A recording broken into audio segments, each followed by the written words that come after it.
toutes les sœurs de combat kémites, OTEP à tous les frères de combat kémites qui sont répandus partout dans le monde, OTEP à toutes nos mamans, à tous nos papas qui nous écoutent, OTEP à nos milliers de téléspectateurs, OTEP à tous ceux qui m'ont fait confiance depuis des années que je suis dans ce combat pour la renaissance de l'Afrique noire.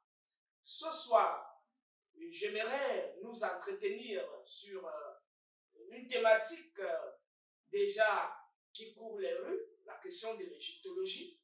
La thématique est intitulée « Nécessité d'étudier l'égyptologie ». Nécessité d'étudier l'égyptologie. J'entends par égyptologie l'histoire de la civilisation nubo-égyptienne. Nubo-égyptienne, j'entends par là que la civilisation dite égyptienne a commencé par la Nubie et s'est parachevée sur la terre de Tamérie, qu'on a nommé vulgairement l'Égypte pharaonique. Quelle est donc la nécessité d'étudier la civilisation nubo-égyptienne? Cette nécessité repose sur l'impératif du rétablissement de la vérité historique. Étant entendu que dès l'invasion assyro-babylonienne qui a déstabilisé l'Égypte pharaonique à travers le sac de Thèbes en moins 630 environ, ensuite l'invasion perse autour de moins 525, ensuite l'invasion grecque autour de moins 330, et plus tard l'invasion romaine, parlant de l'Antiquité tardive, autour de moins 30.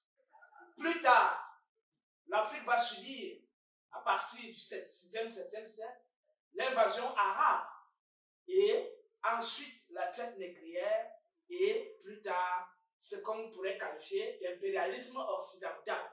Ce n'est pas que l'Afrique qui a subi l'impérialisme, puisque même les peuples asiatiques tels que la Chine, l'Inde et bien d'autres pays, bien d'autres peuples ont subi cette agression occidentale.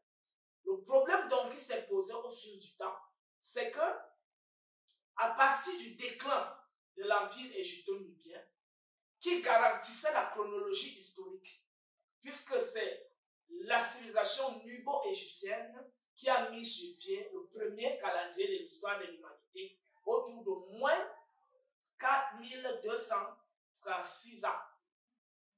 J'entends par là 4236 ans avant l'ère actuelle. Donc, c'était un calendrier sidéral qui rendait compte du cycle astronomique. Sur la question du calendrier nubo-égyptien, je ne vais pas m'attarder dessus. Les curieux pourraient aller faire des recherches là-dessus, puisque le thème d'aujourd'hui ne repose pas sur l'histoire du calendrier. Donc, si l'empire nubo-égyptien était le premier à élaborer le calendrier, c'est donc la première civilisation à entrer véritablement dans l'histoire sur la base de la chronologie et par la suite sur la base de l'écriture. Donc, voilà les deux facteurs qui sont capables de rendre compte des données historiques. Si donc, suivant ces deux éléments que je viens d'énumérer, le facteur calendrier et le facteur écriture garantissent le compte rendu historique, cela nous amène à comprendre que la vraie histoire, l'histoire véritable, ne peut être que l'histoire narrée par la première civilisation qui a inventé le premier calendrier de l'histoire de l'humanité et la première écriture de l'histoire de l'humanité. Cette vérité historique a pour but de rétablir la vérité sur l'histoire des sciences et des arts, la vérité sur l'histoire des civilisations, la vérité sur l'histoire de la politique, la vérité sur l'histoire de l'économie, la vérité sur l'histoire de la spiritualité. Par conséquent, les textes premiers doivent servir de boussole de compréhension, pour la meilleure compréhension des textes postérieurs. Si par exemple nous prenons la question des textes sacrés, la logique chronologique voudrait que les premiers textes sacrés naissent au sein du peuple qui a inventé le premier l'écriture. Et donc, comme la première civilisation de l'histoire de l'humanité, aujourd'hui ce n'est plus un débat, c'est l'empire nubo-égyptien, originaire de l'Afrique, empire qui regorgeait en son sein le premier peuple de l'histoire de l'humanité, qui est le peuple noir, qui a donc bâti cette civilisation. Cet empire est donc capable de nous rendre compte de l'évolution de l'histoire à travers les relations que cet empire avait entretenues avec les autres peuples ou les autres peuplades environnantes. Il est donc clair que pour mieux comprendre l'évolution de tous ces champs d'histoire que je viens de déployer, il faut se centrer sur la civilisation mère, la civilisation première. C'est la raison pour laquelle on pourra être amené à découvrir, par exemple, les diverses falsifications que l'histoire de l'humanité a connues dès la chute de l'empire nubo-égyptien. Je précise que le facteur qui a réellement impacté la civilisation nubo-égyptienne, en dehors de l'invasion Hyksos, parce que l'invasion Hyksos s'est passée au niveau de la Méditerranée, mais le centre névralgique de l'empire nubo-égyptien n'avait pas été atteint, à savoir le siège du grand temple d'Amon de Karnak, qui est à la frontière, qui était à la frontière, je veux dire, qui est situé en ce qu'on qualifie souvent de Haute-Égypte, en frontière avec la Nubie. Donc le grand temple d'Amon de Karnak était intact pendant l'invasion Hyksos autour de moins 750. Donc le premier impact, je dirais même l'impact majeur, qui a déstabilisé l'empire, c'était le sac de Thèbes par les Assyro-Babyloniens autour de moins 630. Les autres invasions ne sont que des conséquences de cette première invasion.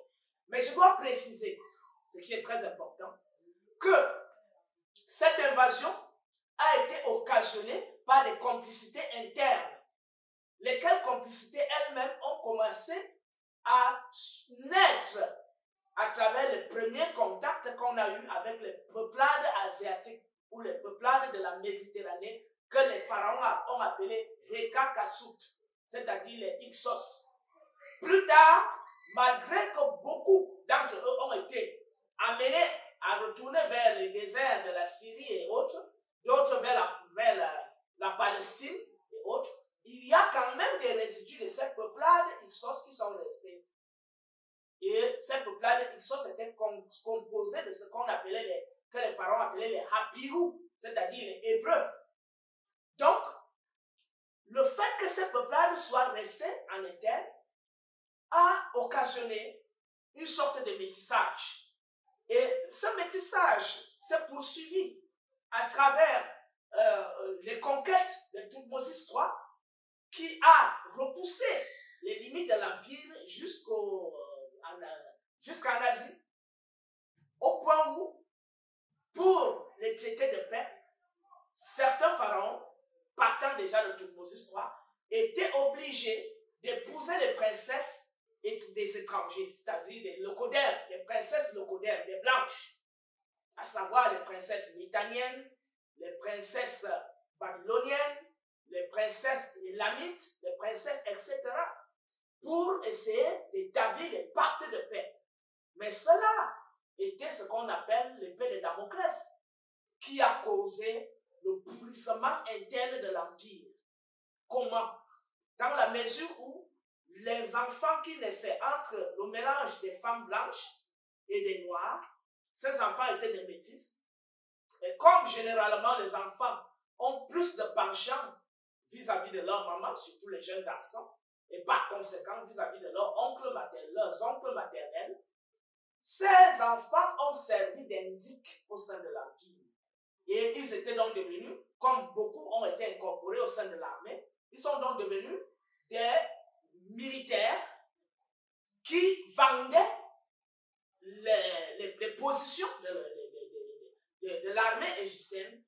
leurs oncles maternels, à leur famille maternelle. C'est la raison pour laquelle l'Empire a pu chuter. Ça, c'était très important de le marquer. Donc, pour dire que le sac de Thèbes, puisqu'il faut préciser que l'Égypte a résisté aux assauts assyro-babyloniens à plusieurs reprises. Avant même que les Perses ne réussissent à envahir l'Égypte, l'Égypte a résisté à plusieurs reprises aux assauts perses. Donc, lors que Thèbes a été sacré, beaucoup de nos grands initiés ont reflué au cœur de l'Afrique, ont quitté cette zone pour se replier au cœur de l'Afrique. D'autres sont allés en Inde, d'autres sont allés en Chine, d'autres sont allés en Perse. Donc, d'où la naissance des religions comme le zoroastrisme, le shivaïsme en Inde, le bouddhisme en Inde et le taoïsme en Chine.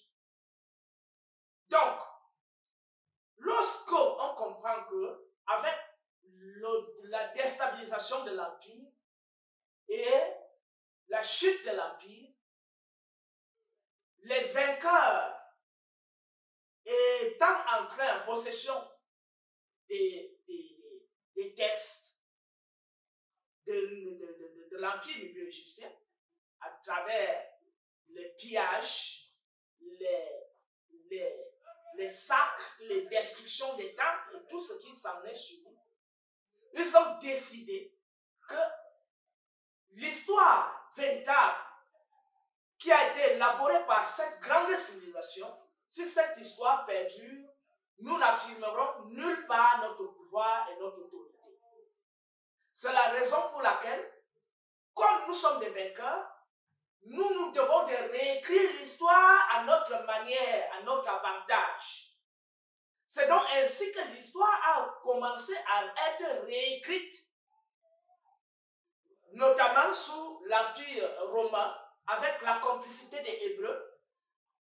C'est à partir de ce moment que, avec la montée des idéologies sémito-ariennes, on a décidé de déplacer le centre, ce qu'on pourrait appeler l'origine de l'humanité, qui est l'Afrique négro-africaine, la terre, l'Afrique noire. À l'époque, il n'y avait même pas de blanc en Afrique. On ne parlait que d'Afrique parce que c'était la terre des Noirs, y compris même le Moyen-Orient. Le Moyen-Orient n'était peuplé que de Noirs. Donc, il fallait donc nourrir une sorte de revanche contre le peuple noir. Et pour nourrir cette sorte de revanche, il fallait réécrire l'histoire. Et puisqu'ils étaient des vainqueurs, ils ont décidé que dorénavant, le site de la première civilisation de l'histoire de l'humanité, le site du berceau de la civilisation et le berceau de l'humanité devait être la Mésopotamie, qui en réalité a été habité pour la première fois par le peuple noir. Mais lorsque ces peuples indo-ariens ou sémito-ariens sont partis des steppes eurasiatiques, le Kazakhstan, la Russie et toute cette zone-là, pour descendre, ces peuples sont venus décimer les peuples noirs qui habitaient Sumer, Elam, Mohenjo-Daro et Harappa, la vallée du Xinjiang, du Yunnan en Chine et partout ailleurs, et même au Vietnam, au Cambodge, puisque les vestiges montrent que les premiers habitants de ces peuples étaient des Noirs, de cette zone-là étaient des Noirs.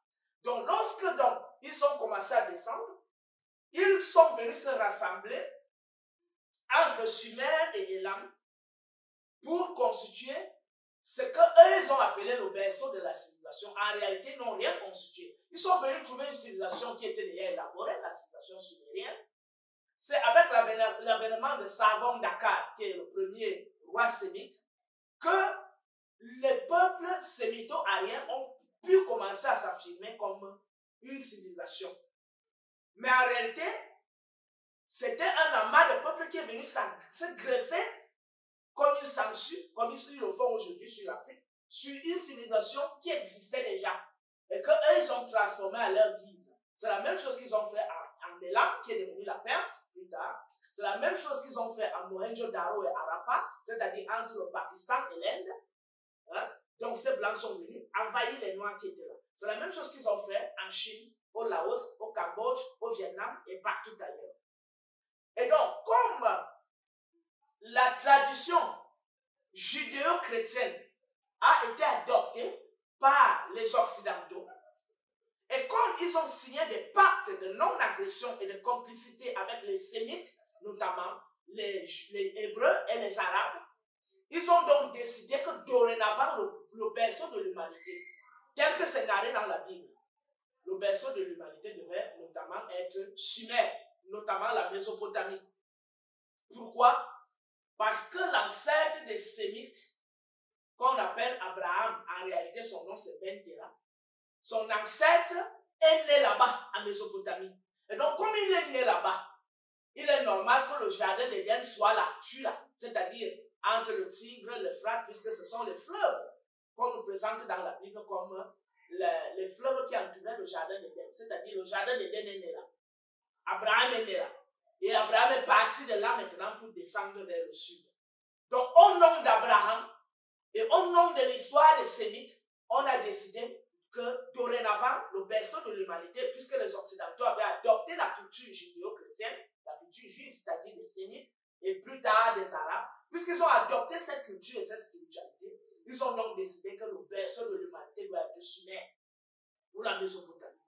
Et donc, il y a eu toute une vague de chercheurs, parce que chez les Grecs, il n'était même pas imaginable, il n'était même pas pensable que les Grecs admettent ou même déclarent que le berceau de l'humanité était Sumer.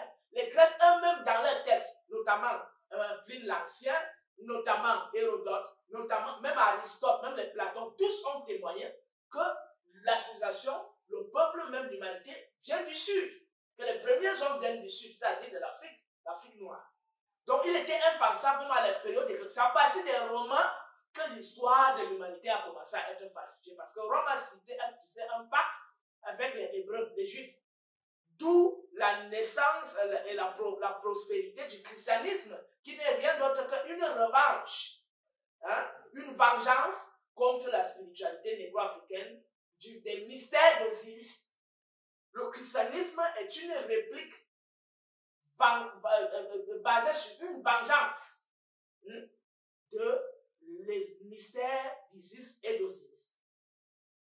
Donc les histoires de Jésus, de Marie et toutes ces histoires, c'est des histoires inventées. Je pense que dans Peria Kamata, ma chaîne, que vous suivez constamment et que vous continuez de suivre à travers ce live, il est clairement démontré que Jésus-Christ est une histoire inventée, que le christianisme est une histoire inventée. Vous pouvez refaire un tour pour suivre vidéo par vidéo, parce que si vous suivez une vidéo ici, vous suivez une autre. Si vous suivez de la première vidéo jusqu'à la dernière, vous allez comprendre la logique. Et il n'y a plus de débat sur l'existence ou non de Jésus-Christ. Donc, la complicité de ces temps dont c'est entre les Sémites et les Romains, l'histoire a été réécrite. D'abord, les Sémites ont réécrit leur histoire à partir du 2e siècle avant l'ère actuelle. À partir disons même du 5e, les Hébreux ont commencé d'ailleurs l'écriture hébraïque naît à partir du 7e siècle avant l'ère actuelle. Donc les premiers textes hébraïques, qui ne sont rien d'autre que les copies sur les textes anciens et falsifiés, ont commencé à exister à partir du 6e siècle, 5e siècle, 4e siècle, 3e siècle avant l'ère actuelle. C'est ainsi que les Hébreux ont commencé à réécrire l'histoire, parce que ces Hébreux étant entrés en contact avec une grande civilisation qui jusqu'aujourd'hui, on ne voit pas la civilisation des Hébreux. Quand on arrive sur le berceau des Hébreux, on ne voit rien qui puisse nous rendre compte d'une grande civilisation.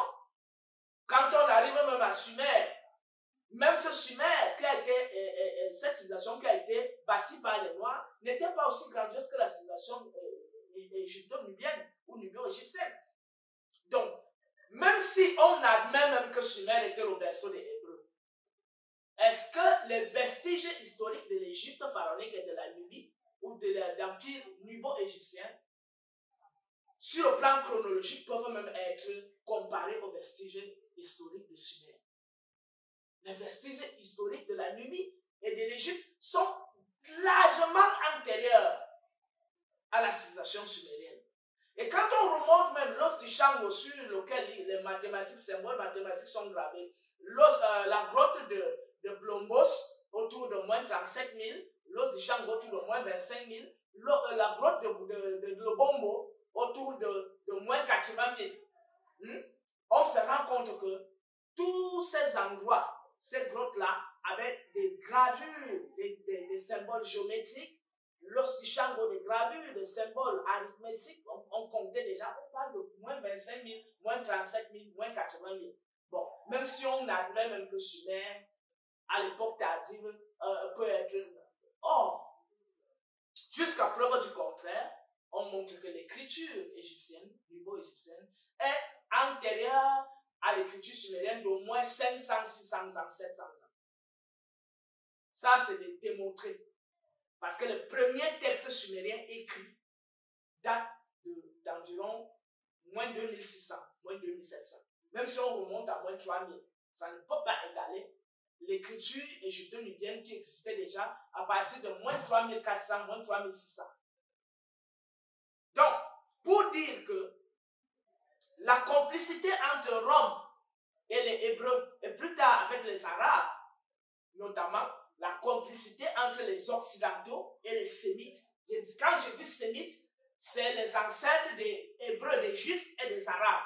Donc la complicité entre ces deux peuples a fait en sorte que le facteur historique sur l'histoire des sciences, l'histoire de la politique, l'histoire de l'art, l'histoire de l'économie, l'histoire de toutes ces choses ont été totalement falsifiées, ont été écrites. Et donc, vous allez commencer à entendre les fables selon lesquelles Adam et Ève étaient les premiers hommes sur terre. Il y avait le premier, le Dieu tout-puissant du ciel et de la terre et tout ça. Bref, je ne vais pas m'attarder dessus parce que j'ai fait des lives sur l'origine de toute spiritualité qui est dans ma chaîne, dans cette chaîne que vous suivez. J'ai fait des lives sur l'origine du christianisme. J'ai détaillé tout ça. Vous n'avez qu'à rentrer pour écouter ça. J'ai fait des lives même sur l'origine de l'homosexualité. Et tout ça. J'ai fait d'autres lives que vous pouvez réécouter. Donc, je ne vais pas m'attarder sur des choses qui ont été déjà dites. Pour dire donc que le rétablissement de la vérité historique a l'intérêt de reposer des fondations, de rétablir la fondation originelle, la fondation véritable qui pourrait nous permettre d'avancer avec assurance, avec fermeté, avec méthode, avec ordre et harmonie sur le chemin des investigations tant scientifiques que spirituelles, artistiques et autres, dans tous les autres domaines. Donc, le rétablissement de la vérité historique est un facteur fondamental pour pouvoir évoluer dans tous les domaines de connaissances et dans tous les domaines d'expérience qui puissent être possibles. Le deuxième point, c'est la question de l'antériorité existentielle de l'homme noir. Là encore, il est impératif que l'humanité sache qui était le premier homme et où le premier homme est né. Les Chinois ont leur texte, la cosmogonie et l'anthropogonie, c'est-à-dire les textes qui rendent compte de la genèse de l'univers et de la genèse de l'humanité. Les Japonais ont leur texte, les Indiens ont leur cosmogonie et leur anthropogonie. Les Occidentaux ont leur cosmogonie, et d'abord les cosmogonies grecques, les cosmogonies romaines, scandinaves et tout ce que vous connaissez, germanes et autres. Les Hébreux ont leur cosmogonie, c'est ça qui est narré dans les histoires que Adam et Ève et autres là. Les Arabes ont leur cosmogonie qui rejoint dans une certaine mesure la cosmogonie hébraïque, parce que le Coran est une sorte de continuité de ce qu'on appelle la Torah et ensuite de ce qu'on appelle la Bible. Donc les Hébreux et les Arabes ont des points de vue communs, même s'il y a des points de divergence sur le plan doctrinal. Pour dire donc que lorsqu'on se retrouve dans cet amalgame de cosmogonie, où c'est chaque peuple qui veut se prévaloir de ceci ou de cela, on se retrouve dans un flou. Même sur le plan scientifique, on ne peut pas avancer. Sur le plan spirituel, on ne peut pas avancer parce qu'on ne sait pas sur quelle base on va partir pour pouvoir avancer avec sûreté, avec assurance. C'est la raison pour laquelle le rétablissement de l'antériorité existentielle d'un peuple ou du peuple noir est nécessaire. Parce que lorsqu'on arrive, par exemple, chez les Japonais, ils disent que tout vrai samouraï doit avoir le sang noir, doit être un noir. Lorsqu'on arrive en Chine, on trouve l'empereur légendaire chinois, le premier empereur de la Chine, s'appelle Fu Yi. C'est-à-dire Fu-Y-I. Fouillis, des fois on écrit H-I. Mais que signifie fouillis? Fouillis, c'est rien d'autre que fouet. C'est rien d'autre que port. Chez les étoiles, c'est port. P-O, accent circonflexe. Fouet, F-O-E, qui signifie la nouvelle, le message. Et les Chinois reconnaissent que leurs ancêtres, leurs premiers ancêtres étaient noirs. Les Chinois le reconnaissent. Et lorsqu'on voit même le taoïsme en filigrane, le yin et le yang, ce n'est rien d'autre que Seth et Horus, le Sema Taoui. L'harmonie du yin et du yang, c'est l'harmonie de Seth et Horus qu'on appelle Sema Taoui. Quand on arrive en Inde, on parle de Shiva. Mais Shiva, c'est rien d'autre que Siba, Seba, Saba, qui signifie en médounétain, en langue pharaonique, l'étoile, qui signifie l'enseignement. Et quand on dit Sebaï, ça signifie la science. Donc Shiva n'est rien d'autre que Seba, c'est-à-dire Saba, c'est-à-dire un nègre qui a migré donc vers l'Inde et qui a initié donc la doctrine des Yoga Sutras.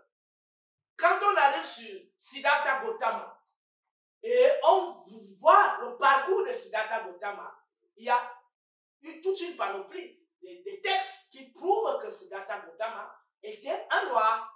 Même les images de Siddhartha Gautama, les images archaïques de Siddhartha Gautama montrent que c'était un noir. Et on comprend que c'est un noir qui a migré de la zone nubo-égyptienne vers l'Inde autour de moins 600, suite aux invasions, moins 600, moins 550, suite aux invasions assyro-babyloniennes et perses par la suite.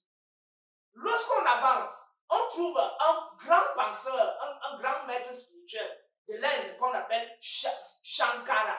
Shankara n'est rien d'autre que Sankara en réalité. C'est Ankara, Sankara, Sangale, Sangala. Ce sont des noms africains. Quand on arrive même à Sumer, le dieu primordial de Sumer, c'est Anu, Anu. Et quand on parle de Anu, c'est ça, ce nom Anu qui a donné le nom des Néopolis, Iunu, en médounétain. Or, ce Iunu-là est écrit avec un pilier, You, et qui sont les Anu? Les Anu ne sont rien d'autre que des peuples qui ont migré, des grands initiés qui ont migré de la zone des Grands Lacs, qu'on appelle aussi, que signifie même Anu en médounétain? C'est-à-dire l'ancêtre qui est parti et qui est revenu. Le revenant, Anu en langue pharaonique signifie le revenant, celui qui est parti et qui est revenu. Et qu'est-ce que ça signifie? Ça signifie l'ancêtre qui s'est réincarné. C'est ce que Anu signifie en médounétain. Donc, le dieu Anu de Sumer n'est rien d'autre qu'un nègre qui a migré de l'Afrique et qui est donc allé inaugurer je vais dire, un peuple au niveau de Sumer. Et comme il est devenu l'ancêtre de ce lieu-là, il a été donc divinisé.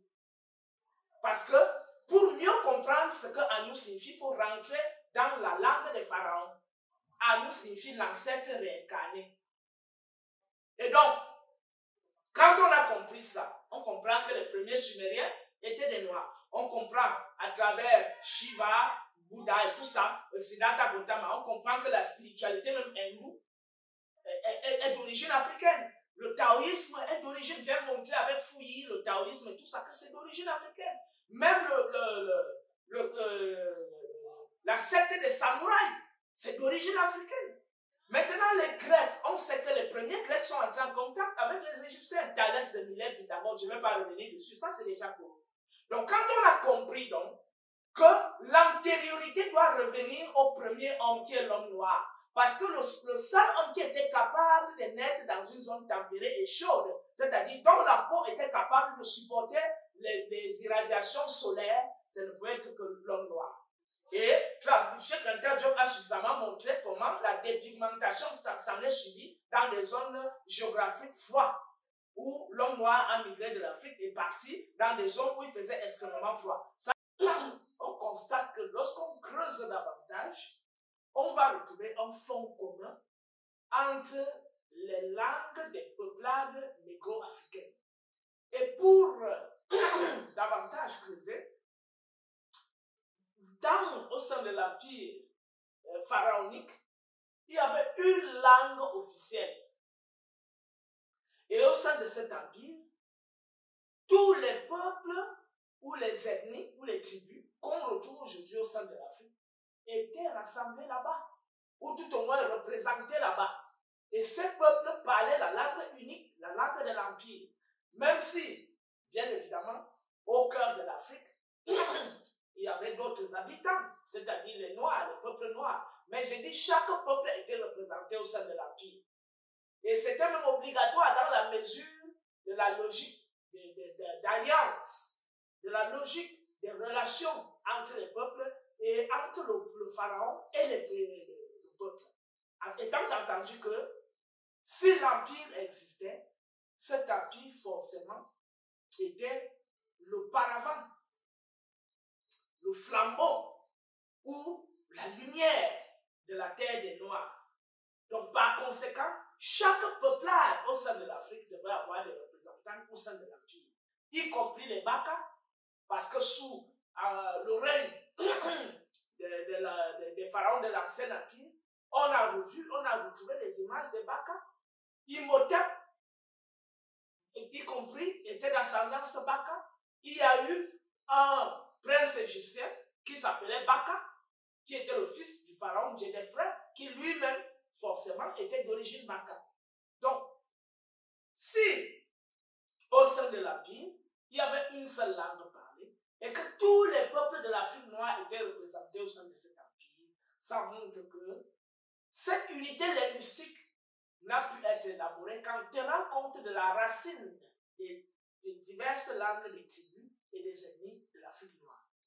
Et là, aujourd'hui, les recherches ont été menées sur ce point par Tchekanta Diop, Théophile Obenga, d'autres égyptologues comme le professeur Nissir Sarr, le professeur Bilolo, le professeur Oumzigi ici au Cameroun, et bien d'autres égyptologues qui sont en œuvre pour la reconstitution donc, ou tout au moins de la linguistique comparative entre l'égypto-nubien, la langue des pharaons, et les langues négro-africaines parlées actuellement. Voilà sur le plan linguistique. Sur le plan même du culte, les objets de culte sont identiques. Les peaux de léopard, les peaux de panthère, et la logique totémique est identique. Donc, ça peut être le totem ici peut être le crocodile, là-bas ça peut être le buffle, là-bas ça peut être l'éléphant, là-bas ça peut être le lion, ici ça peut être le gorille. La logique totémique est au fond et au cœur de la spiritualité africaine. Quand on va plus loin, on a parlé des objets de culte. On va même au niveau de ce qu'on pourrait qualifier de culte des ancêtres. Tous les peuples négro-africains pratiquent le culte des ancêtres. Et dans la vision africaine du monde, on ne peut accéder au divin qu'en passant par nos ancêtres qui ont été des exemples, qui ont vécu des expériences et qui peuvent nous guider dans l'au-delà. Donc, autant d'éléments montrent que, au fond, le peuple, toutes les tribus et toutes les ethnies du peuple noir ont une même racine culturelle. Une même racine culturelle. Donc, les problèmes comme le tribalisme ne peuvent exister que pour des personnes qui ont un niveau de conscience enveloppé dans la logique ethnique et tribale et qui n'ont pas encore eu la possibilité de comprendre les liens linguistiques, les liens totémiques, les liens ancestraux qui nous lient. Et quand j'insiste même sur le plan ancestral, nous allons nous rendre compte que un ethnie, je veux dire, un ethnie ou une tribu, lorsque on remonte sa généalogie, retrouve l'autre ethnie et l'autre tribu, ils se rendent compte qu'ils ont le même ancêtre. Et quand on remonte plus loin, si on prend par exemple le Bafoussam, on remonte sa généalogie, il va se rendre compte qu'il est parenté au Baham. On remonte la généalogie, il va se rendre compte qu'il est parenté au Bamoun. On remonte la généalogie, il va se rendre compte qu'il est parenté au Béti, qu'il est parenté au Bassa, qu'il est parenté. Donc, sur le plan généalogique, on est donc capable, en remontant au fur et à mesure, de reconstituer donc le corps d'Osiris, qu'on appelle le corps du peuple noir. Donc, la logique tribale ne peut avoir de sens que lorsqu'on ne tient pas compte de ce facteur de parcours de l'arbre généalogique, de prêter l'attention, de porter l'attention sur les similitudes linguistiques, sur les similitudes totémiques et sur les similitudes culturelles au niveau des objets de culte. Par conséquent, lorsqu'on parle d'unité culturelle, l'unité culturelle est donc comprise à ce niveau dans le sens où l'Afrique noire a une même histoire, l'Afrique noire a une même langue de souche, l'Afrique noire a une même logique totémique, l'Afrique noire a une même logique culturelle, et etc., etc. Il n'y a que des migrations qui ont fait en sorte que lorsqu'un peuple s'installe dans une zone, il y a des adaptations particulières par rapport à l'autre peuple. Mais le fond est le même. J'insiste donc sur ce point. Les ennemis, c'est-à-dire les locodèmes, les occidentaux et les sémites et tous ces gens, profitent donc de ces petites limites qu'on peut observer au sein d'un clan, d'une tribu et une autre tribu, qui génèrent le tribalisme. L'ennemi passe donc par le tribalisme pour nous diviser et nous donner l'impression qu'il y a les cultures africaines et qu'il n'y a pas la culture africaine. Qu'il y a certaines ethnies, certains peuples qui sont, certaines tribus qui sont plus intelligentes que d'autres. On a vu cette manipulation entre les Hutus et les je sais pas, au Rwanda, entre les Hutus et les, je sais quoi, comment on les appelle, les Hutus, les Tutsis et les Hutus, qui a créé, on a vu cette manipulation entre les Tutsis et les Hutus, qui a créé tout un génocide au Rwanda. On a vu ça partout ailleurs.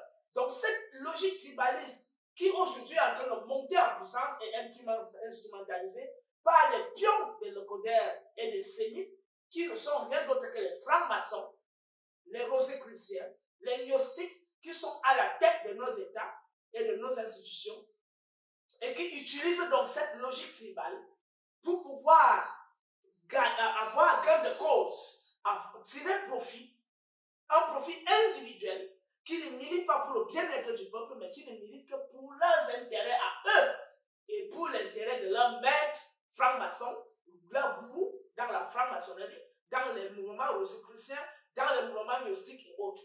Donc, lorsque je viens d'énoncer cela, c'est une manière d'appeler tous les jeunes kamites, tous les jeunes africains, à tourner radicalement le dos à la logique tribaliste qui est en train de monter en puissance, surtout ici au Cameroun. Les Bamileke sont ceci, les Bétis sont cela, les Bassards, les Nordistes, c'est tout ça. Ça, c'est une logique. En réalité, un peuple qui a besoin de s'émanciper, un peuple qui a besoin de monter en puissance, doit savoir qu'un seul bras ne peut pas grimper l'arbre. Et quand on a compris ça, une seule main ne peut pas attacher un fagot ou un main.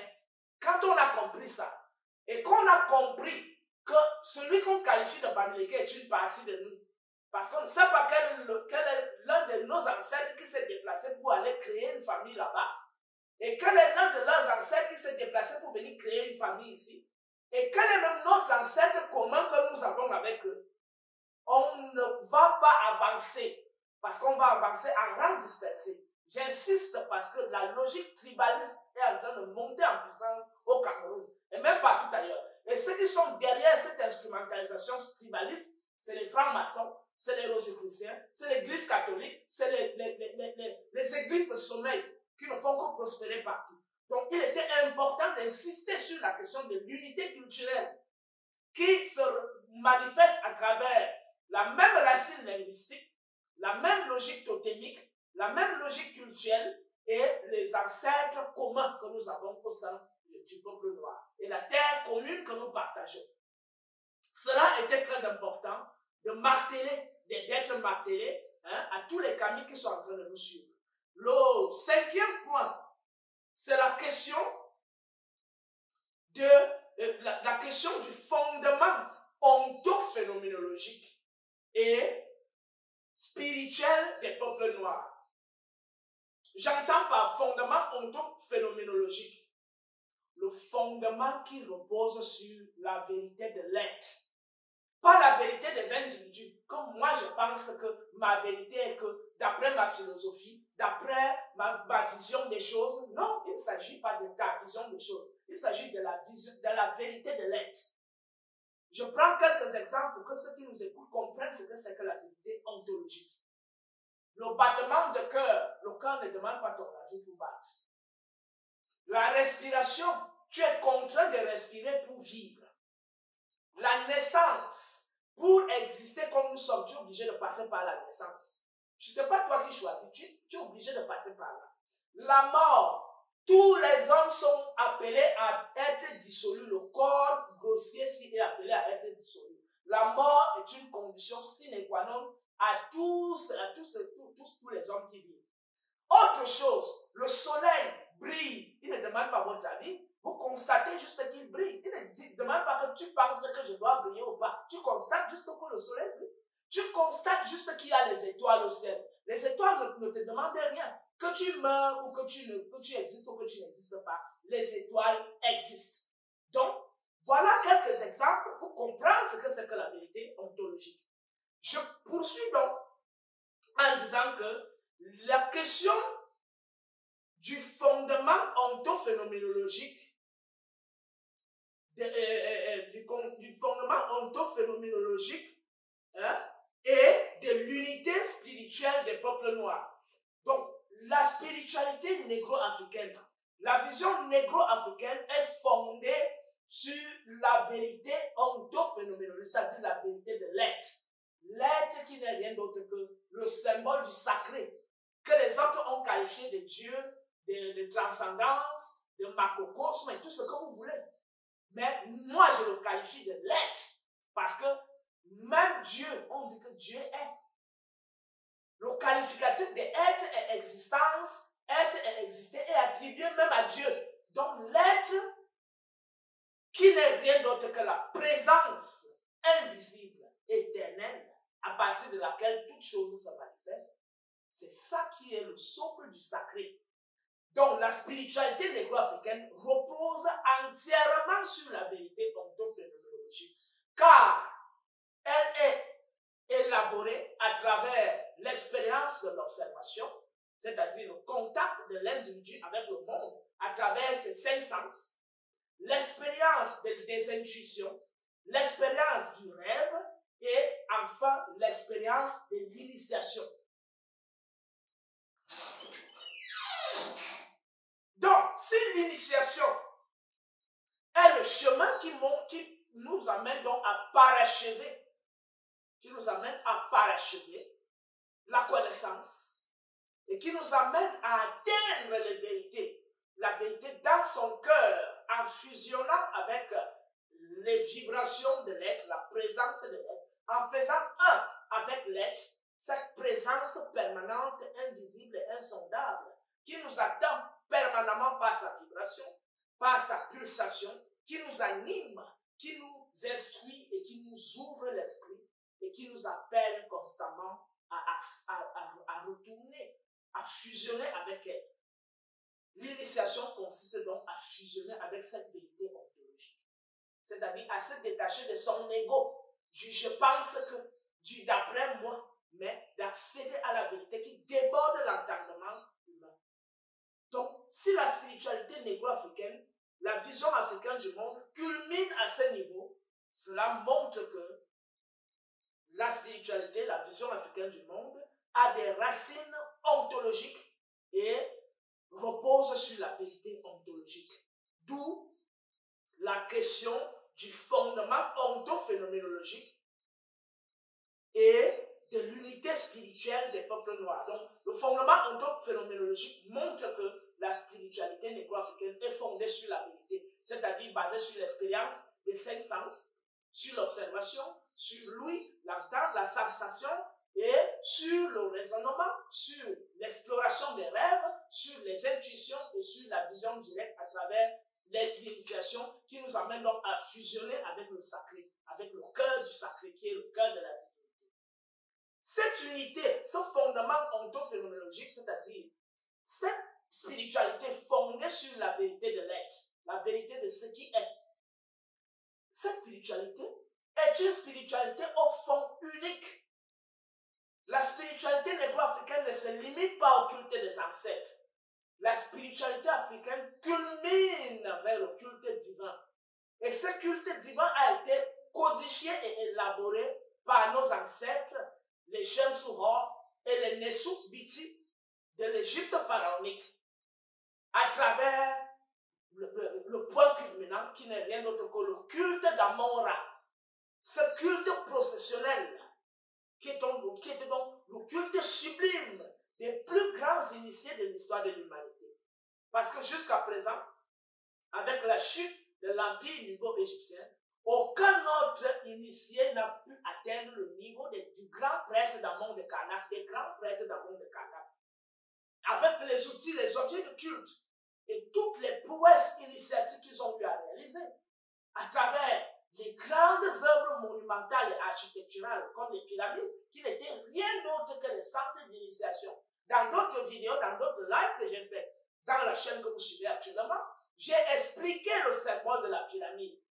Que le sommet de la pyramide, son rôle, c'était d'entrer en contact avec les énergies stratosphériques, c'est-à-dire les énergies éthériques, et le pic de la pyramide qui était vers le sol, parce que la pyramide, vous la voyez, comme si elle était posée au sol, mais en réalité, elle a un pic qui entre dans le sol, on creuse la roche, et ce pic qui est vers le sol, son rôle, c'est d'entrer en contact avec les énergies telluriques, c'est-à-dire les centres d'énergie de la Terre, qui rassemblés donc au cœur, au centre de la pyramide, avec les énergies supérieures, font créer donc un vortex d'énergie qui font en sorte que lorsque l'initié est allongé dans le sarcophage, il y a donc une puissante vibration qui le transforme en lumière et lui permet donc d'accéder à ce qu'on appelle d'autres dimensions, les dimensions supérieures. Ce que les locodèmes ont un peu symbolisé à travers la série Stargate qu'on a appelée la porte des étoiles. Mais la porte des étoiles, il y a plein de portes, hein, de transitions, partout ici en Afrique, où on est capable de mettre des trucs là, un rocher s'ouvre, on entre dans l'autre dimension, le rocher se referme. Ça c'est connu en Afrique, ils ont pris ça ici chez nous. Mais ce dont je parle au sein des pyramides, ils n'ont pas encore atteint cette prouesse-là.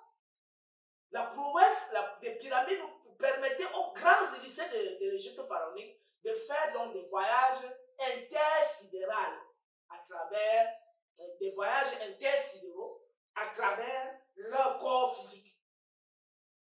À travers leur corps physique.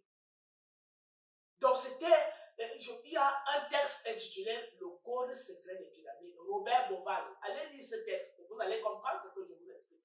Et Robert Bauval a dit des choses, il a caché d'autres.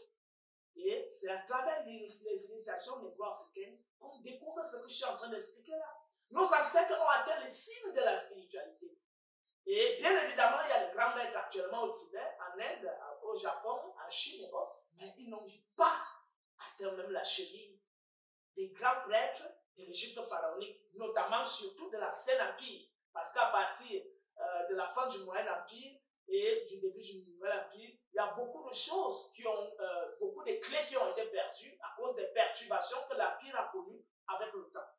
Voilà donc la question de l'unité spirituelle montre que si les Africains ont les mêmes objets de culte, si les Africains, pour aboutir à la transcendance, au grand Dieu que les pharaons appelaient Nedjer-Aa, c'est-à-dire le Dieu qui est la totalité, qui est caché, pour accéder à lui, tous les Africains étaient unis autour du culte d'Amon-Ra, qui était donc le parachèvement du culte divin dans la spiritualité négro-africaine.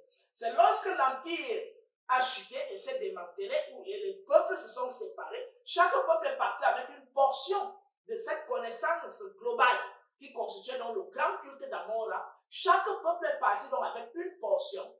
Les Bamoun ont pris une portion, les Bamileke ont pris une portion, les Bétis ont pris les Ekang, Bétis ont pris une portion, les Congo ont pris une portion, les Yoruba ont pris une portion, les Ibo ont pris une portion, les Dogon ont pris une portion, les Bamana ont pris une portion, je sais pas, chaque peuple est parti avec une portion. Et l'enjeu actuel, c'est de montrer que cette spiritualité était une à l'origine, elle était complète. Maintenant, elle est incomplète au sein des ethnies et des tribus. Il est donc important de neutraliser et de tuer la logique tribale qui est en train de freiner aujourd'hui le mouvement de la Renaissance africaine. Chaque kamite qui prétend dire les Bamileke, les Beti, les Yoruba, les Munda, les ceci. Ce n'est pas un kamite. Un kamite tribal n'est pas un kamite. C'est un faux kamite. En réalité, c'est un opportuniste qui veut se faire voir. Parce qu'un vrai kamite doit comprendre les enjeux de la reconstitution du corps d'Osiris, de la reconstitution du culte d'Amon-Ra, qui est donc la reconstitution de la recollection des morceaux que les tribus et les ennemis partis de l'Égypte, de l'Empire égypto-nubien, ont actuellement. Et il y a aussi eu beaucoup de dégradations en ce qui concerne les initiations traditionnelles. Et donc, c'est la raison pour laquelle réétudier la civilisation égypto-nubienne à fond nous permet donc de retrouver le cœur de cette spiritualité et de montrer à tous les ennemis et les tribus noires que nous sommes originaires d'une même vision du monde,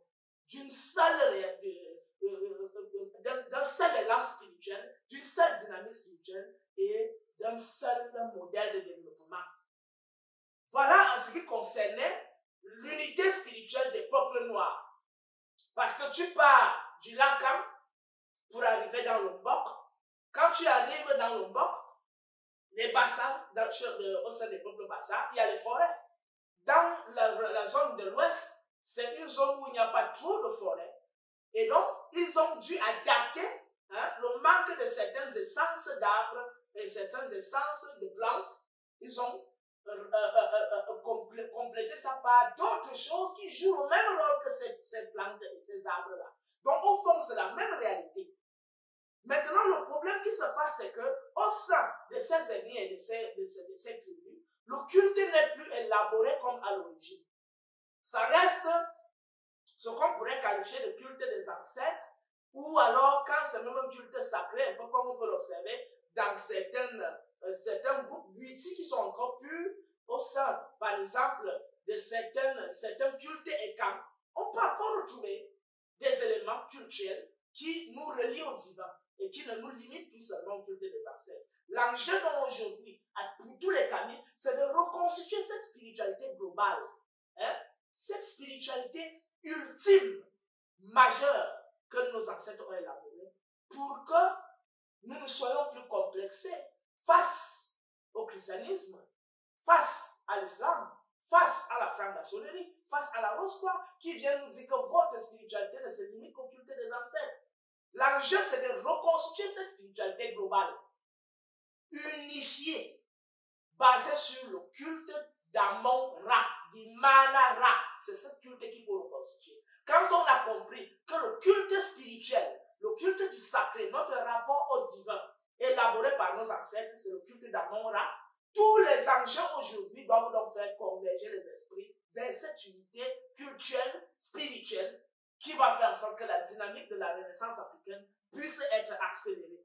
Voilà ce qui concerne l'unité spirituelle des peuples noirs.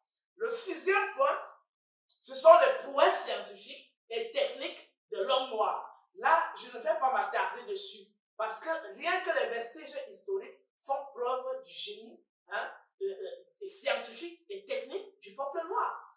Je cite les pyramides, je cite les grands temples qui sont là, les obélisques, certains qui ont été déportés en Italie, au Vatican, d'autres aux États-Unis et autres. Je parle des bibliothèques, comme le temple des millions d'années de Ramsès II, comme la bibliothèque d'Alexandrie qui a été brûlée entre le 1er siècle et le 2e siècle, et autant de choses. Même pendant le Moyen-Âge, il y a eu des grands empires.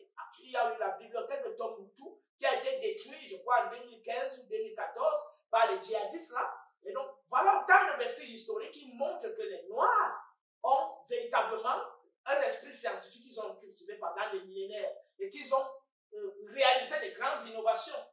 Il y a par exemple les vestiges du royaume de Zimbabwe qui n'envient rien à l'architecture égyptienne. On retrouve ces vestiges actuellement au Zimbabwe. Donc, on peut énumérer autant de cas pour montrer le niveau de science, le niveau de technique et de technologie que les Noirs avaient atteint. J'ai fait allusion aux pyramides. Et même au sein de ces pyramides, on a trouvé des électrons, c'est-à-dire des objets qui diffusaient l'électricité. Et donc, ça montre à quel niveau d'avancée la science négro-africaine avait été arrivée.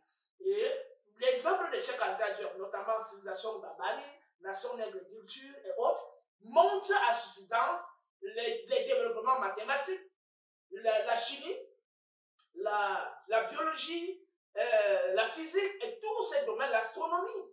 Le calendrier ne peut être élaboré que sur la base de la connaissance de l'astronomie. Donc, cela montre à suffisance que la science a été élaborée par nous, elle a été approfondie par nous. Il y a eu des prouesses de l'architecture monumentale, la créativité et tout ce que vous imaginez. Maintenant, sur le plan artistique, au niveau de l'imagination, le sens de l'imagination et de la créativité. Quand vous voyez l'architecture monumentale de l'Égypte pharaonique, rien que les gravures, les peintures, les décorations montrent le niveau de génie à nul autre pareil atteint par le peuple noir, par nos ancêtres. Lorsqu'on voit les textes de poésie, lorsqu'on voit les narrations historiques sur les stèles, hein, les autobiographies gravées sur des stèles et des monuments, lorsqu'on voit le style vestimentaire pharaonique, lorsqu'on voit la dimension esthétique au niveau vestimentaire et des décorations du corps, la peinture du corps, la beauté à travers les statues, les statuettes qui ont traversé l'histoire jusqu'à aujourd'hui, lorsqu'on voit le niveau de sculpture, les instruments de musique, les œuvres d'art, je ne peux pas énumérer parce que c'est largement suffisant, mener des investigations sur l'art négro-africain, sur l'art égyptien, sur l'architecture, sur la science, les prouesses scientifiques, vous allez vous rendre compte que nos ancêtres sont allés très loin et que même actuellement, les grands esthètes, les grands artistes occidentaux n'ont pas encore réussi à décoder certains codes que nos ancêtres ont réussi à décoder il y a des millénaires. L'enjeu donc, c'est de retrouver ça.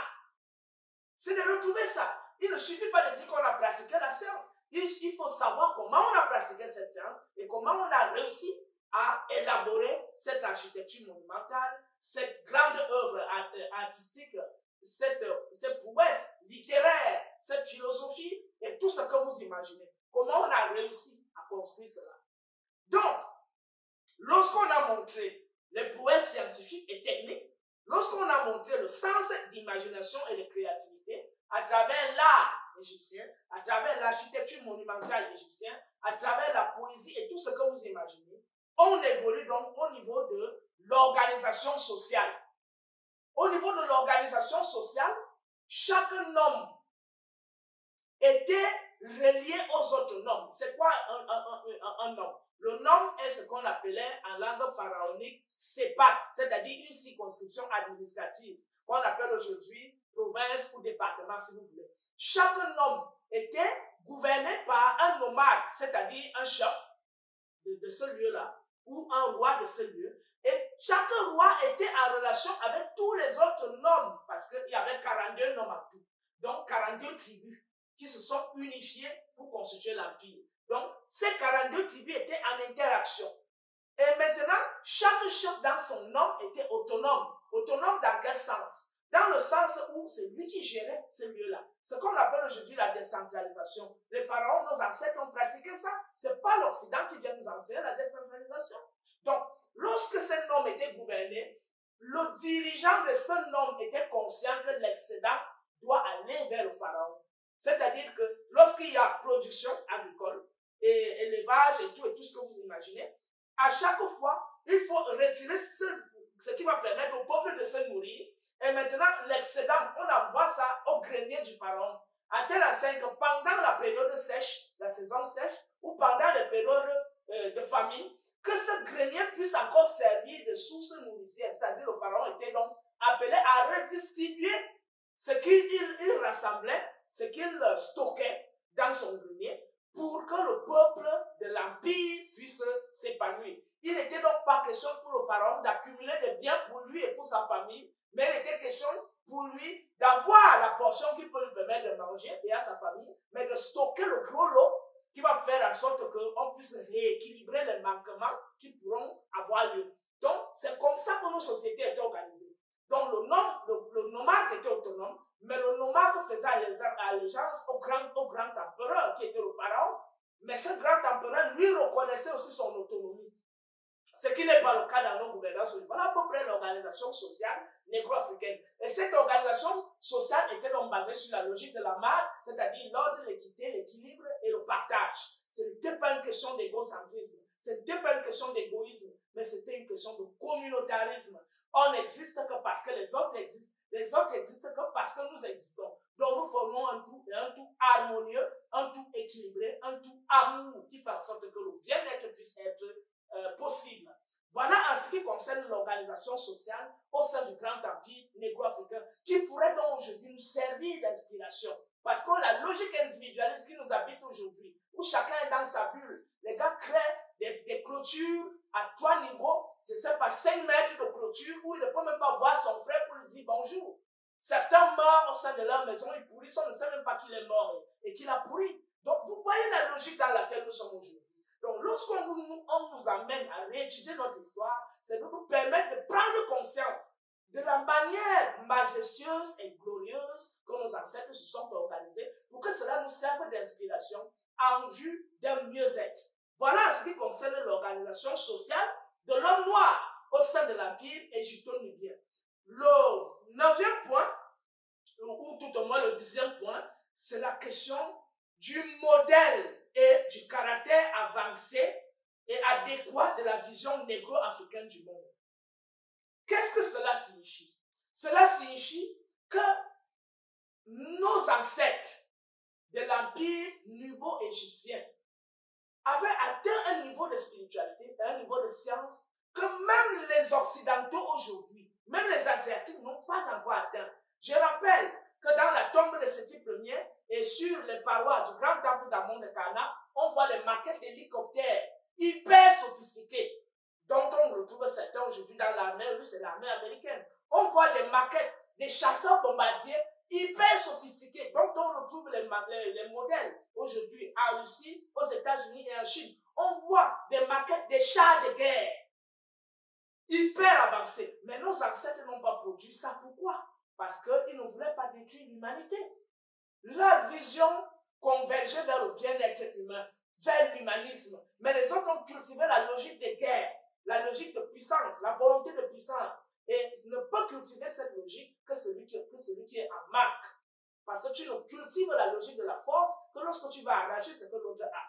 Mais lorsque tu es suffisant, comme l'Afrique a toujours été une terre bénie, pleine de ressources, en ce qui concerne la végétation, le poisson, les animaux, le sous-sol riche, on n'avait pas besoin de développer la psychologie violente et la psychologie de guerre. Donc, il n'y avait pas besoin de créer les chars de guerre et les chasseurs bombardiers, les bombes atomiques pour aller détruire les peuples. Il n'y avait pas ça. On a bien vu ça. On pouvait réaliser ça. Mais on a fait mieux. La science et la spiritualité africaine convergeaient vers non seulement le bien-être collectif en ce qui concerne la vie sur Terre, mais aussi l'accès à la spiritualité.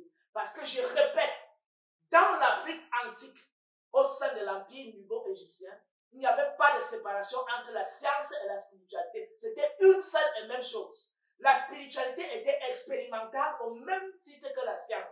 Parce que la spiritualité commençait par l'observation, par l'ouïe, l'écoute, et par la sensation, comme la science. La spiritualité se prolongeait par la réflexion, comme la science. La spiritualité évoluait à travers l'exploration des rêves, comme aujourd'hui la psychologie et la psychanalyse est en train de le faire. Et la spiritualité culminait dans l'initiation. Or, la science actuelle se limite seulement à l'expérience avec des appareils, des microscopes, des ceci, et tout ça. La science africaine culmine dans l'initiation et l'initiation nous permet d'accéder aux choses invisibles, de voir les choses telles qu'elles sont en elles-mêmes et non telles que l'appareil nous dit qu'elles sont. Et non tel que l'œil qui est limité nous dit que les choses sont. C'est la raison pour laquelle, dans l'Afrique traditionnelle, il n'y a pas de séparation entre la science et la spiritualité. Je veux donc montrer que la science de nos ancêtres était plus avancée parce que sur la base des pyramides étaient les voies d'accès entre le monde d'ici-bas et le monde de là-haut. Je ne dis pas le monde de l'au-delà. Parce qu'il y a les portes de transition pour aller à l'au-delà. Ici en Afrique, il y a encore ces sites-là. L'un des sites les plus connus, c'est Ngongli Touba, qui a été scellé par les prêtres de l'église catholique. C'est pour ça qu'ils ont mis la croix en haut, parce qu'on savait que c'est une porte de transition pour partir d'ici et aller dans le monde de l'au-delà, c'est-à-dire nos ancêtres qui sont de l'autre côté. On va et on revient. La même chose qui se passe dans l'eau, pour ceux qui partent à Kribi, pour ceux qui partent à la Sanaga, qui sortent avec le poisson sec ou le poisson frit. Donc, les portes de transition pour aller vers l'au-delà existent encore. Mais la porte d'accès à là-haut, vers le monde des esprits lumineux, c'est les trois grandes pyramides que vous connaissez aujourd'hui, notamment la pyramide de Khufu, qu'on qualifie de pyramide de Khéops, la pyramide de Khafra, qu'on qualifie de la pyramide de Khéphren, et la pyramide de Menkaura, qu'on qualifie de pyramide de Mykérinos. Donc, ces trois grandes pyramides alignées sur les constellations stellaires, sur les étoiles, et le grand sphinx qui était comme le guide qui orientait donc vers l'accès au monde supérieur, au monde divin. Voilà la grande prouesse scientifique que nos ancêtres ont eu à réaliser. Aujourd'hui, la question de la physique quantique, on parle de la physique des particules, rapport dualité onde-particule, et la relativité générale, la vitesse de la lumière, tout ça est codifié dans nos textes. Dans les textes de l'Ancien Empire, notamment les textes des pyramides, les textes des sarcophages, on retrouve des formules à l'intérieur qui font allusion à ce qui va plus vite que la lumière. On retrouve des formules qui font allusion au chaos primordial, à la vibration fondamentale. Donc, on parle aujourd'hui de la théorie du tout. Donc, cette science aujourd'hui qui actuelle, la science contemporaine, qui n'est rien d'autre que la science occidentale, basée non pas sur la vérité ontologique, mais sur l'idéologie, cette science est incapable de rendre compte de l'unité du réel. C'est la raison pour laquelle jusqu'à aujourd'hui n'ont pas encore réussi à unifier la théorie de la relativité générale avec la théorie quantique. Jusqu'à aujourd'hui, malgré les avancées, les fichures de particules, les accélérateurs de particules, ils n'ont pas encore réussi à résoudre cette équation. Les Heisenberg ont essayé, les Niels Bohr ont essayé, et tous ces gens-là ont essayé. Les Schrödinger ont essayé, mais jusqu'aujourd'hui, y compris le Britannique qui est mort tout récemment, Stephen Hawking, il a fait tout ce qu'il a pu faire, mais aujourd'hui, la science occidentale est dans l'impasse parce qu'elle est basée non sur la vérité, mais sur l'idéologie.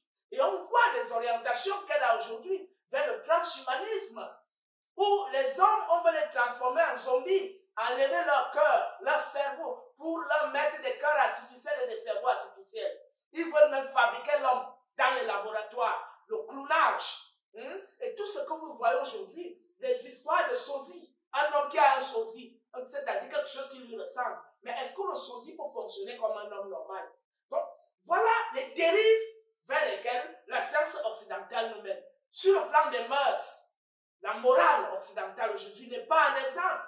Voilà la promotion de l'homosexualité. Voilà la pandémie qui est en train de décimer le peuple. Voilà l'égocentrisme et l'individualisme que l'Occident cultive. Voilà la logique matérialiste que l'Occident cultive. Voilà la question des divisions des peuples, la multiplication des guerres et tout ça. Tout cela nous interpelle donc à revoir quelle est la vision du monde qui est capable véritablement de procurer le bien-être à l'humanité et de permettre à cette humanité d'accéder au divin et de revenir faire manifester le divin sur terre, comme nos ancêtres l'ont réalisé au sein de l'Empire égypto-nubien.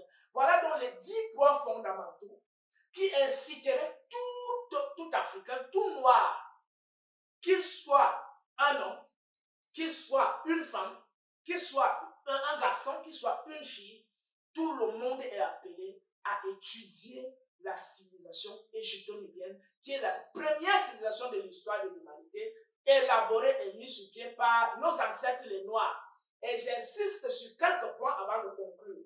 Lorsqu'on a étudié cette civilisation de fond en comble, on sait que tous les pharaons étaient des Noirs, que tous les prêtres de l'Empire égyptien étaient des Noirs, toutes les princesses, toutes les reines étaient des Noirs, et que l'Égypte pharaonique n'a jamais pratiqué l'esclavage, comme la Bible, les gens qui ont falsifié ce livre viennent nous raconter que les Hébreux étaient en esclave en Égypte. Aucun mot en égyptien ancien ne désigne le mot esclave. Dans les textes, on voit les Hébreux qui sont en train de travailler et ils ont un salaire. Ils ont des lotis, ils ont des femmes. Parfois, on leur donnait même des Égyptiennes, des filles noires qu'ils épousaient. Est-ce qu'on donne les femmes à un esclave? Est-ce qu'on paye un esclave? Est-ce qu'un esclave a une maison? Donc, la logique qui est raconté dans ces livres, la Bible, le Coran, n'est crédible que pour ceux qui sont bornés à lire ces livres et qui ne cherchent pas à connaître la vraie histoire. C'est donc l'impératif aujourd'hui qui nous interpelle et qui nous appelle à conscientiser nos petits frères, nos petites sœurs, nos fils, nos filles, nos mamans, nos papas, à redécouvrir la vraie histoire du peuple noir, ou même la vraie histoire de l'humanité.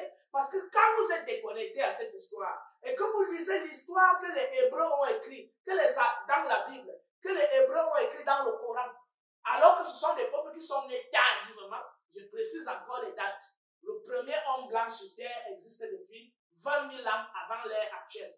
Donc, plus 2022, ça fait 22 ans. Le premier asiatique, l'homme jaune, existe sur Terre il y a de cela 15 000 ans avant l'ère actuelle. Si tu ajoutes 2022, ça fait 17 022 ans. Le premier sémite, c'est-à-dire l'ancêtre des Hébreux, des Juifs là, et des Arabes, existe sur Terre, il n'y a que 5 000 ans. Si tu ajoutes 2022, ça fait 7 022 ans. Or, le premier noir sur Terre, comme vous et moi, comme vous me voyez là, beau comme nous sommes là, intelligents, actifs, créatifs, existe sur Terre, ça fait 400 000 ans. Donc vous allez me dire que pendant 400 000 ans, nous on sautait de branche en branche. On a attendu qu'un petit hébreu vienne nous dire ce qui était au commencement et que Dieu lui a parlé. Mais c'est l'aîné qui doit dire au cadet qui est Dieu, comment le monde est, comment le monde s'organise. Donc tous ces livres ne sont que des carcans, des prisons qui empêchent les Noirs de rentrer, de se reconnecter à leur vraie spiritualité, à leur vraie vision du monde, au modèle organisationnel social qui va procurer le bien-être collectif aux individus, l'épanouissement des uns et des autres, et l'amour, l'égalité. C'est pas le blanc, c'est pas le hébreu, le juif, c'est pas l'arabe qui doit venir nous dire ce qui est bien pour nous, alors que nous sommes les nés, nous sommes les premiers sur la terre. Le premier homme sur la terre étant noir, la première civilisation ayant été élaborée par l'homme noir, les premiers germes de la science et l'élaboration même de cette science ayant été accomplie par les noirs, l'architecture monumentale, les pyramides, les grands temples, les obélisques et tout ça ayant été accompli par les noirs, l'art, la poésie, la danse, la musique, les instruments de musique, guitare, sitar, tout ça est connu, les flûtes, tout ça. Il y a des instruments, c'est juste que comme nous n'avons pas suffisamment de temps pour vous montrer ces instruments de musique, la prochaine fois, nous allons venir avec des images où vous voyez des lyres, des sitars, des cymbales, des tambourins, des flûtes égyptiennes, africaines. Jusqu'aujourd'hui, si vous allez en Afrique de l'Ouest, vous allez retrouver ces instruments qui sont utilisés par les Noirs. Donc, c'est nous qui avons élaboré toutes ces choses. Et aujourd'hui, l'homme noir est complexé parce qu'il croit que c'est le blanc qui est venu lui apporter ça. L'habillement. Le noir connaît le tissu depuis au moins 7000 ans. Le coton, le fin lin, le couple or, tous les tissus que vous connaissez, c'est nous. Les autres portaient, ils vivaient dans les grottes. Les blancs vivaient dans les grottes. Donc, quand vous avez compris ça, que c'est nous qui avons donc élaboré tout ce qui semble aujourd'hui venir d'ailleurs, il est important qu'on se réconcilie à nous, à notre histoire, pour pouvoir détecter dans cette histoire véritable l'orientation morale, spirituelle, scientifique que nos ancêtres ont donnée à la vie pour que la vie soit possible, pour que l'épanouissement soit possible, pour que le bien-être soit possible. Voilà ce que j'avais en gros à vous dire, à nous dire ce soir pour que le mouvement kamite, la réflexion sur la renaissance africaine puisse aller de l'avant et qu'on puisse commencer des actes véritables, des actes fondateurs qui vont permettre à l'Afrique d'être à nouveau debout et de rayonner aux yeux du monde et de montrer, parce que quand nous avons le vrai modèle, la vraie vision du monde, la vraie vision de la science, la vraie vision de l'art, la vraie vision de la politique, la vraie vision de l'économie, la vraie vision de la spiritualité, nous devenons donc des modèles pour des peuples. Nous n'allons pas imposer ce modèle, mais ils vont nous voir vivre et ils vont copier ce modèle parce qu'ils vont comprendre que voilà les gens qui ont compris le vrai sens de la vie. Arrêtez donc de suivre les Occidentaux aveuglement comme des moutons et des chèvres. Arrêtez de suivre les Hébreux, les Juifs et les Arabes à travers leurs mensonges qu'ils ont fabriqués dans la Bible et dans le Coran. Mais revenons à notre vraie spiritualité qui a été élaborée depuis des millénaires. Et ce n'est que cette spiritualité qui nous a permis de survivre jusqu'à aujourd'hui malgré tout ce qu'on a traversé. La traite négrière, l'esclavage, la colonisation, on a massacré nos ancêtres. Mais malgré ça, nous sommes debout, nous vivons. Donc, notre modèle reste le vrai modèle. Parce qu'ils ont même copié ce modèle. C'est sur la base de ce modèle qu'ils ont élaboré la civilisation. Mais en copiant ce modèle, ils l'ont falsifié, ils ont inversé. Pendant que nous, on faisait l'union entre la spiritualité et la matérialité, ils ont choisi la matérialité. Pendant qu'on établissait l'harmonie entre l'autre et nous, ils ont choisi l'égocentrisme, le capitalisme, l'accumulation égocentrique individuelle. Pendant qu'on avait opté pour le communautarisme, et ils ont opté pour les divisions, les séparations. D'abord, l'homme Messie dit qu'il est venu diviser les familles. Et je suis venu séparer le père de sa fille, le frère de son fils. C'est ce que lui-même dit là, Messie là. Donc, ceux qui suivent ces choses, eux-mêmes, ils savent où ils vont. Encore que, comme je viens de le dire, tous ceux qui sont abonnés à ma chaîne et tous ceux qui vont s'abonner à ma chaîne, je les invite massivement à réécouter toute la série sur l'origine du christianisme. C'est très important. Écoutez de la première vidéo jusqu'à la dernière. Vous allez bien comprendre que ça, ce n'est qu'une histoire inventée qui n'a rien à voir avec la vraie spiritualité et avec Dieu. Ce n'est que la logique d'un peuple qui est venu nous être imposée à travers la colonisation. Je vous remercie à vous. Je vous remercie vous, tous les frères et toutes les sœurs qui m'ont écouté à nouveau ce soir. Je vous appelle à partager au maximum ces informations que vous avez reçues afin que le peuple noir soit suffisamment édifié et que nous commencions à nous organiser pour relever notre peuple qui est actuellement en pleine souffrance. Au thème à tout le monde, je vous aime bien et à bientôt.